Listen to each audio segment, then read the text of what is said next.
Bonjour à toutes et à tous, nous sommes avec Daniel Guéret, sénateur, dans le HM4, en gare métallique numéro 4 sur l'aérodrome de Châteaudun. Bienvenue Daniel. Merci Fabien de m'accueillir ici sur ce site historique et plein d'avenir. Alors tu as découvert la tour de contrôle, le seuil de piste 28 et maintenant le HM4, quel est ton sentiment? Mon sentiment, c'est que vous avez un site qui est une véritable pépite de développement d'avenir pour votre territoire. Et moi, je vous encourage par tous les moyens à continuer ce que vous faites. Je crois profondément au développement de l'aviation civile. Je crois profondément à l'aviation tout court. Donc ici, je pense que vous avez tous les éléments environnementaux, les éléments de territoire pour pouvoir développer un site qui est tout à fait remarquable et historique. Tout à fait, nous avons déjà des avions basés. Avec les Jeux Olympiques, nous avons d'autres qui vont arriver dans les 15 jours qui viennent. Et puis nous sommes déjà à 2,1 millions d'euros de chiffre d'affaires par an.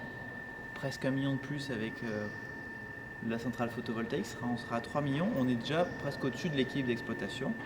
Voilà, quel est encore une fois ton sentiment sur ce potentiel? Alors premièrement, les résultats que tu obtiens sont non seulement encourageants, mais des signes forts qui ne peuvent être vus de l'extérieur interprétés comme des signes positifs. Donc ça va naturellement drainer un certain nombre d'investisseurs nouveaux. Il faut aussi expliquer à tous les élus du Grand Châteaudun que c'est une chance extraordinaire, mais qu'ils comprennent bien que vous êtes sur un projet de long terme.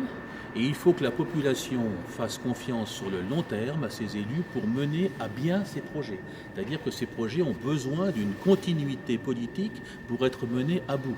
Et je le dis par expérience, parce que des grands projets comme ceux-là, ce sont des projets sur 20 ans et qui un jour vont révolutionner le territoire dunois au bénéfice de la population. Donc il faut faire confiance aux élus qui portent ce projet et il faut que les élus eux-mêmes, tous les élus, soient convaincus que même si les résultats sont moins spectaculaires que certains pourraient l'espérer, il faut qu'ils soient convaincus qu'ils vont obtenir des résultats sur le long terme et que c'est un cheminement auquel ils doivent tous participer sans aucune espèce de réserve.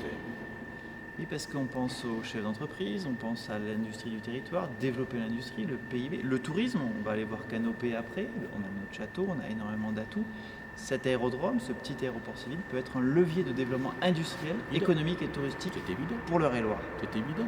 C'est pour tout le département et au-delà, je dirais, du département d'Eure-et-Loir, parce que le Loiret, me semble-t-il, est très concerné, et d'autres, mais au-delà du département d'Eure-et-Loir, cette pépite territoriale, c'est une chance pour le territoire.